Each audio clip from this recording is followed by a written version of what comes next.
भारत की भूमि पर पत्थरों से सिर्फ इमारतें नहीं बल्कि कविताएं गढ़ी गई हैं। और ऐसी ही एक कविता है कोणार्क का सूर्य मंदिर। सूर्य देव को समर्पित ये मंदिर एक ऐसा वास्तुशिल्प का चमत्कार है जिसने सदियों से इतिहासकारों और वैज्ञानिकों को हैरान किया है। पर क्या हो अगर मैं आपसे कहूँ कि इस मंदिर के गर्भगृह में कभी एक विशाल मूर्ति हवा में तैरती थी, बिना किसी सहारे के। आखिर क्या थी वो तकनीक जो गुरुत्वाकर्षण को भी मात दे देती थी? कहाँ गायब हो गई वो मूर्ति और क्या रहस्य छिपे हैं इस शानदार मंदिर के खंडहरों में जिसे ब्लैक पगोडा भी कहा जाता है? चलिए आज इन रहस्यों से पर्दा उठाते हैं। कोणार्क का सबसे प्रसिद्ध और अविश्वसनीय रहस्य है इसकी हवा में तैरती मूर्ति। किंवदंतियों के अनुसार मंदिर के मुख्य शिखर के शीर्ष पर एक 52 टन का विशाल चुंबक लगाया गया था। मंदिर की दीवारों में भी चुंबकों की एक ऐसी व्यवस्था थी जो एक शक्तिशाली चुंबकीय क्षेत्र बनाती थी। इसी चुंबकीय क्षेत्र के कारण भगवान सूर्य की मुख्य मूर्ति गर्भगृह में जमीन से ऊपर हवा में श्वेबन करती थी। ये किसी जादू से कम नहीं था। ये मंदिर सिर्फ एक मंदिर नहीं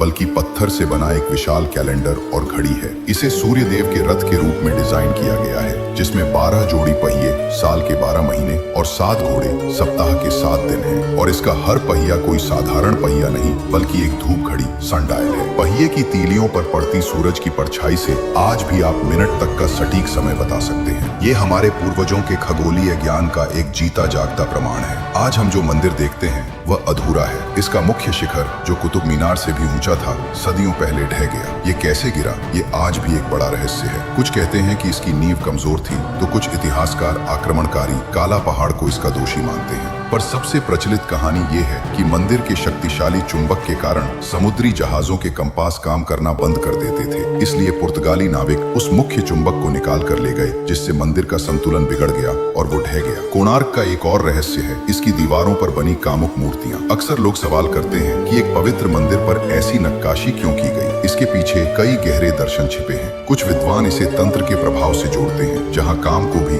मोक्ष का एक मार्ग माना जाता है। वहीं कुछ का मानना है कि ये मूर्तियां सांसारिक इच्छाओं और मोह माया का प्रतीक हैं, जिन्हें एक भक्त को मंदिर के पवित्र गर्भगृह में प्रवेश करने से पहले बाहर ही छोड़ देना चाहिए। इसका असली अर्थ आज भी एक गहन दार्शनिक बहस का विषय है। कोणार्क का सूर्य मंदिर आज भले ही एक खंडहर हो, लेकिन ये अपने समय की एक ऐसी श्रेष्ठ कृति है जिसकी बराबरी करना असंभव है। ये कला, विज्ञान और आस्था का एक ऐसा संगम है जो हमें हमारे पूर्वजों के ज्ञान के सामने नतमस्तक होने पर मजबूर कर देता है। ये इस बात का सबूत है कि समय भले ही बड़ी बड़ी इमारतों को गिरा दे, लेकिन उनके पीछे की सोच और आत्मा हमेशा अमर रहती है। इसलिए ध्यान में रखें, कला, विज्ञान और आस्था जब होते हैं एक साथ तो इंसान हर पत्थर में प्राणों का संचार करता है साथ। ओम सूर्याय नमः। अगर वीडियो प्रेरणादायक लगे तो चैनल को फॉलो करें। धन्यवाद।